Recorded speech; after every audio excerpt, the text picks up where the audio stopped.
Meu saravá para todos. Vamos falar um pouquinho agora sobre a consulta na Umbanda, né? A consulta nos trabalhos de Umbanda. No vídeo que eu falo um pouco sobre o sacramento, né, os rituais de iniciação, assim por diante, eu citei sobre a coroação, que é um dos ritos, é um dos sacramentos que o médium passa. Isso de acordo com o terreiro que ele está trabalhando. Então ele é coroado, é chegado o momento que ele é coroado, então ele tem a permissão, a ortógade da consulta. E aí até explico, né, expliquei no vídeo, que era diferente do médium que dá passe. Porém, vamos explicar um pouquinho, de forma bastante resumida, o que é a consulta dentro do terreiro. Principalmente nas casas, né, nos terreiros onde não há esta hierarquia, digamos assim, essa separação por iniciações. Lembrando que na Umbanda esotérica há também iniciações, é claro, né, um pouco diferente da chamada Umbanda popular, mas o médium, na maioria das vezes, ele entra na gira, ele desenvolve, uma vez desenvolvido com as suas entidades, ele começa a dar o passe, mas esse passe, ele é a consulta.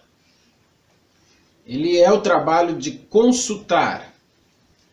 Ou seja, ele atende o consulente, não apenas com o passe fluídico, né, tirando as energias negativas, alinhando os chakras, enfim, o tradicional passe, mas ele dá o atendimento, o que nós chamamos de atendimento, de consulta. O que é importante saber sobre isso? É que nesse momento existe a atuação da entidade que está trabalhando, de acordo com a linha, claro, então pode ser o caboclo, pode ser o preto velho, pode ser um baiano, um ibiji, e com a vibração desta entidade, com a atuação da entidade, é dado os aconselhamentos, né? É falado, né, o que está de errado na vida daquela pessoa, o que está certo, enfim. Há uma conversa entre entidade e consulente, e normalmente, na maioria das vezes, o consulente expõe os seus problemas, os motivos que o levaram ali no terreiro, levaram ali a passar pela entidade, e a entidade, por sua vez, vai fazendo esses aconselhamentos, vai, digamos, expondo as suas opiniões, entre aspas, mas é mais para entender o que é a consulta. Mas os terreiros que não seguem essa dita hierarquia, então o médium, ao adentrar a corrente, ao fazer parte da corrente, uma vez desenvolvido, é claro, né, já recebendo a sua entidade com certa firmeza, com certa segurança, ele dá o passe e já é a própria consulta. Mas é importante, até a título de curiosidade, né, esclarecer que às vezes você vai para um outro centro, um outro terreiro, vai até mesmo visitar um outro terreiro, e você vai se deparar com essa situação muito separada. A entidade ali do médium que dá o passe é a entidade que vai dar a consulta. Tá? Mas, dentro da nossa própria casa, do meu próprio terreiro, nós não temos essa separação. E isso também não tem nada a ver com a questão de a quantidade de médiuns que ele trabalha. Não, normalmente não se segue esta questão não, né, de quantidade de médiuns. Porque a casa tem um grupo grande de médiuns, por isso que separa ali os médiuns passistas, os médiuns que dão consulta, os coroados, assim por diante. É importante entender que tem terreiros que seguem esta separação e tem terreiros que não. O que eu quero reforçar aqui é os cuidados e a preparação para que realmente então você possa dar uma consulta com qualidade, com seriedade e a certeza de que está fazendo a coisa certa, né? Fazendo a coisa bem feita. Muitas vezes, uma das falhas do médium é depositar uma confiança 100% na entidade, quando ainda você está em processo de desenvolvimento. Mas eu confio no guia. Muitas vezes nos próprios vídeos aqui nós falamos da confiança, na fé dos guias. Sim, mas nós temos que lembrar que também estamos em desenvolvimento. Que tem uns que estão mais avançados no desenvolvimento, outros menos avançados, que estão caminhando nesse processo. Então não é uma reta, né? Não é uma coisa engessada. Vai de pessoa para pessoa, vai, né, do nível de desenvolvimento de cada um. O que é importante também é jogar na sua confiança. Ou seja, trazer uma responsabilidade para si, enquanto médium, de saber, eu estou preparado para dar atendimento, eu não estou preparado, no momento eu só estou preparado para dar o passe, fazer um trabalho de cambonagem, né, o cambono, né, fazer o trabalho da corrente, ou seja, firmar a corrente, né, em que momento eu me encontro dentro do terreiro? Né, em que momento que eu já estou?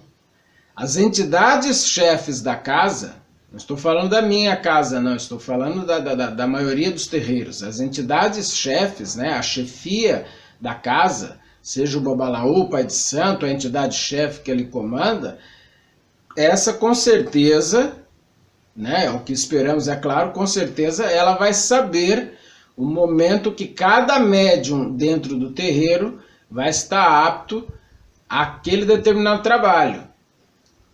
Então agora você já está pronto para dar consulta. É feitos os rituais de coroação ou de iniciação, enfim, e ele é ortogado a ser um médium, né, onde a sua entidade já vai estar preparada e apta a dar consulta. Quando isso não acontece, volto a repetir e frisar.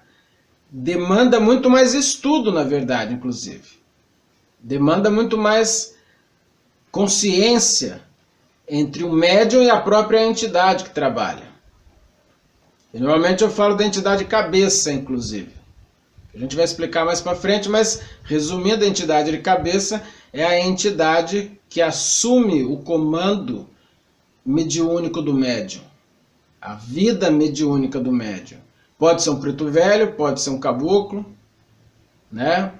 Então, mas eu trabalho com caboclo, com preto velho, com criança, com boiadeiro, com baiano e com cigano. Entre essas entidades, uma é a chefe da sua cabeça, do seu ori. Então, ela que vai direcionar a sua vida mediúnica e, por consequência, direcionar até mesmo o seu trabalho dentro do terreiro. Então, é muito importante ter disciplina. Já dizia alguns Exus, ou até a maioria dos Exus, que eles adoram disciplina. Por quê? Porque é importante estar disciplinado, estudar, ter consciência, e aí principalmente não ter uma cabeça fechada. Por quê? Porque quando eu falo lá sobre mediunidade consciente, inconsciente, né, a mediunidade semiconsciente, né, o animismo e assim por diante, se você tratar-se de uma mediunidade semiconsciente, ou seja, você tem ali a entidade incorporada contigo, trabalhando contigo, mas a sua consciência também está fluindo nesse processo. E aí, às vezes, se não for uma maioria até, há uma mistura dessas consciências e você influencia com toda certeza. Eu duvido que não aconteça isso. Você influencia a própria consulta da entidade. Então, é importante estudar e ter uma cabeça aberta para que quando você atender um determinado consulente, onde está passando por isso ou por aquilo, enfim, um exemplo, para ir encerrando o vídeo, mas um exemplo bem claro. Você atende um consulente que vem de outro terreiro. Ele foi lá para conhecer a casa, está passando ali por ti, né? Está sendo atendido pela sua entidade, mas ele vem de um outro terreiro. E aí ele começa a irradiar ali a influência de um marinheiro. E na sua casa, na sua doutrina, dentro do seu segmento, não se trabalha com marinheiro. O que fazer na consulta? Qual vai ser as suas atitudes na consulta? A entidade sabe o que faz. Sim, a entidade sabe o que faz. Mas se não houver um cuidado e você colocar a sua consciência também dentro desse trabalho, e você não tem conhecimento da entidade de um marinheiro, não sabe como procede um trabalho de marinheiro, não conhece até mesmo um ponto de marinheiro, como que eu vou agir perante aquele atendimento? Aí, para fechar o exemplo, acontecem alguns equívocos dentro dos terreiros, né? Acontecem algumas falhas dentro do terreiro. Aquele consulente, ele começa a manifestar a entidade marinheira, o exemplo que eu estou dando. As pessoas não estão acostumadas ali na casa com isto, com esta forma de trabalho, com essa entidade. O médium que está atendendo, mesmo sobre uma entidade, também tem um estranhamento pela sua mediunidade semiconsciente, e às vezes acaba, né, colocando para correr o marinheiro ali do consulente. Né? Às vezes até confundindo com uma entidade obsessora, uma entidade sofredora, e não deixa ele manifestar, não deixa ele se comunicar, e gera um grande equívoco, né? Uma falha aí que não pode acontecer, ou pelo menos tem que ter um discernimento, um carinho, um respeito àquela entidade. Isso com guardiões, Exus, enfim, acontece muito, mas muito. Porque também, para finalizar, se chega um médium lá para ser atendido no seu terreiro, ele vem de uma outra linhagem, né? De uma outra linha de trabalho, e manifesta ali o guardião dele, como nós já falamos um pouquinho em outros vídeos, tem Exus que incorpora de forma bastante grosseira até, né? São muito arredios e brutos. Isso gera um estranhamento. E na consulta as coisas vão ficando complicadas. Então vai dar consulta, né? O seu trabalho é um médium de consulta, por intermédio, é claro, dos guias, ok. Mas estudem, né? Abra a cabeça, seja disciplinados, porque aí você tem a responsabilidade triplicada. Né? É como eu pegar, para finalizar aqui o nosso papo, é como eu pegar ali, uma coisa é o residente médico, que ainda está sob a supervisão dos seus professores médicos formados. Outra coisa já é o médico formado ali, que continua estudando, inclusive. Então, dentro desse exemplo, entende-se que a responsabilidade é triplicada quando você coloca-se ali à disposição, e a função, é claro, de dar o atendimento, a consulta. Espero ter esclarecido um pouco essa questão da consulta. A gente ainda vai desmembrar esse assunto aí ao longo dos vídeos, falar muito mais. Saravá para todos.